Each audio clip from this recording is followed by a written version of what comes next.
et on se dirige vers Luang Prabang. Et bien bienvenue dans ce nouvel épisode, comme l'a dit le monsieur, on est en route vers Luang Prabang avec de l'action et de l'eau, des bagages, beaucoup de bagages d'ailleurs, un peu de forêt et encore de l'eau, des gens qui voyagent dans un bateau, une belle cuisine pour pouvoir manger aussi parce que c'est plutôt utile, et des enfants qui vivent au bord du Mekong. Je vous laisse regarder les images, ils sont absolument mignons.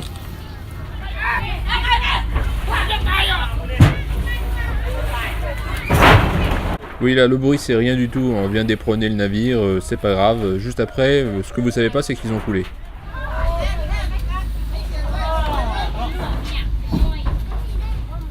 Je plaisante, bien entendu. Ils sont sains et saufs, ces garnements. Et regardez un petit peu leur mimine. Vous avez envie de fondre, rien que pour eux. Allez, au revoir les enfants. C'était un moment vraiment sympa. Et la prochaine fois, je vous achète un petit bracelet.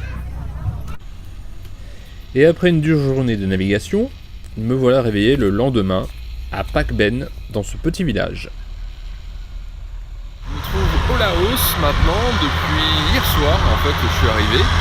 Et ça s'est très bien passé, on part tout simplement de Uexei, vous passez par Chiang Kong en Thaïlande, vous passez la frontière, vous avez votre visa rapidement, vous échangez ça contre à peu près 30 $ et 31 $ si c'est le week-end. Et puis comme ça vous obtenez un petit visa rapido et vous foncez sur le Mekong à travers donc effectivement les paysages qu'on voit ici sont magnifiques. Et comme vous pouvez le voir, on est au petit matin, il est 7h30 du matin et on prend le bateau tout à l'heure à 9h. Et je voulais quand même vous faire quelques petites images avant de quitter Pak Ben, l'endroit où je me trouve actuellement, qui est une étape puisque le séjour sur le Mekong, ça se passe en 2 jours.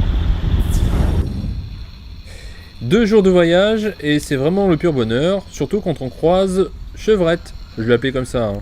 Ça a été sympa. Encore une petite vue sur le Mekong et on va aller prendre le petit déjeuner ensemble si ça vous va.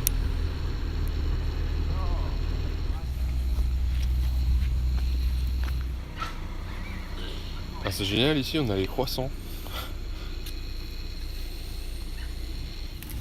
J'ai pu constater au Laos qu'on trouve des fruits, des légumes, mais aussi des grillades de porc, de poulet, en plus des super viennoiseries françaises.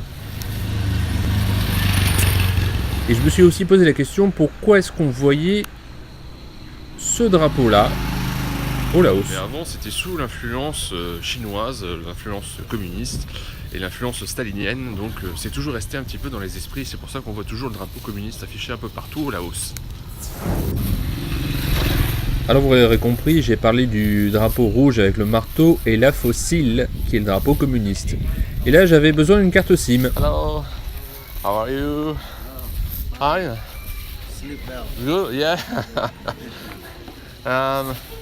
Here's some SIM card. SIM card Yeah. only be here in the shop. Oh, Last SIM card. it's Unitel here. Yeah. Oh, Here. thank you. Donc voilà, c'est pas très cher, c'est 10 000 kips. Et 10 000 kips, vous savez quoi? Ça fait 1 €. Donc 1 € et je peux communiquer pendant 15 jours avec en internet 3G puisque la 4G n'existe pas ici au Laos encore. Hello.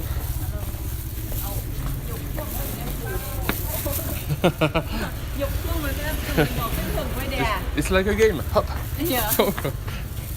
Et pendant que je finis de jouer à saute-mouton par-dessus un sac, voici la vue du petit déjeuner, absolument magnifique sur une terrasse, le pied.